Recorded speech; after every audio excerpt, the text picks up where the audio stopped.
Hey gang, and welcome back to our training with one of the most versatile training tools out there, not to mention one of the most effective for full body conditioning, the Clubbell. This is part 2 in our series of working towards the iron cross. Last week we worked with the single arm shoulder cast, and with the single arm shoulder cast working on all the mechanics to make sure that we have strong foundation to be able to get solid movement with the Clubbell without it going all crazy on us. Now, it was really important that we worked with that for the week because coming into this one, although skill-wise is not a complicated progression, it makes a huge difference. And what we're going to do now is go into a double shoulder cast. Now, when you're working with a single, even though it's ever so slight, our entire body braces and compensates in order to support that. This is kind of, I'm over exaggerating, but compensates to support that shoulder coming out and pulling that Clubbell out to the side whenever we're doing any kind of asymmetrical work. So from here, pulling out, we're able to cheat a little. You cannot get away with cheating with 2, because as soon as you come into 2, your core has to be super engaged. You have to have your entire structure in line in order to be able to support the 2 Clubbells, because you have no room. Each side is demanding proper balance. Each side is demanding full contraction of the muscles that are required to hold them out to the side. So, for this one, into the back, and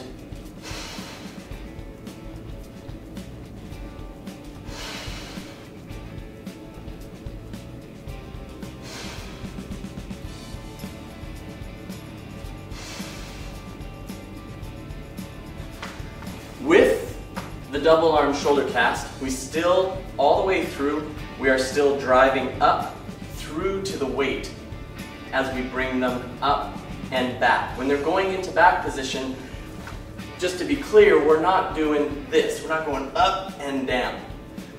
We actually drive up. We allow the weight to tip back in behind as we then raise our elbow up towards the ceiling with a strong shoulder pack.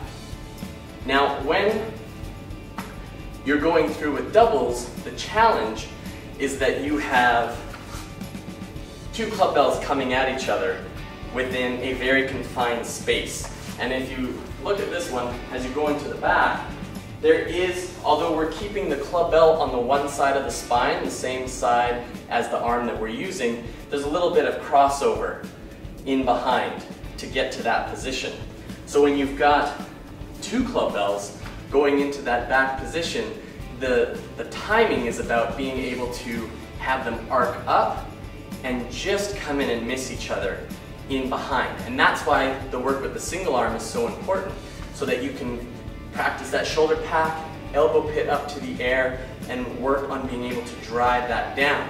Because the same happens when we come out. They can end up knocking up against each other unless we have strong lat activation, which is what's going to help pull the Clubbells out. Because we want that lat activation. Your triceps are there, but it's the lats, along with the engagement of the rest of your body, that is pulling it out. Because you want your lats work almost as a shelf.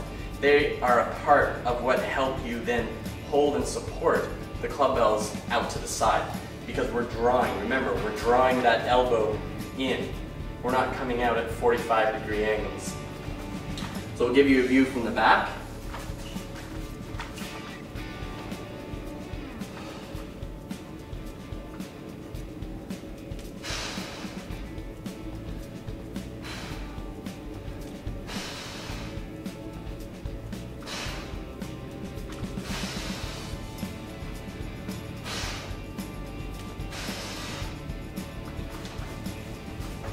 Remember, as we're doing these, it's not just the arms. Soft knees so that the pelvis drops. We have core engagement, really strong core engagement, especially because we've got the 2 sides competing. And then long coccyx to crown, all the way through. Shoulders are packed strong, coming down, elbows in tight, locked at 90 degree for double shoulder cast. That was part 2. Work on it this week. We got the big one coming up next week. Have a good one.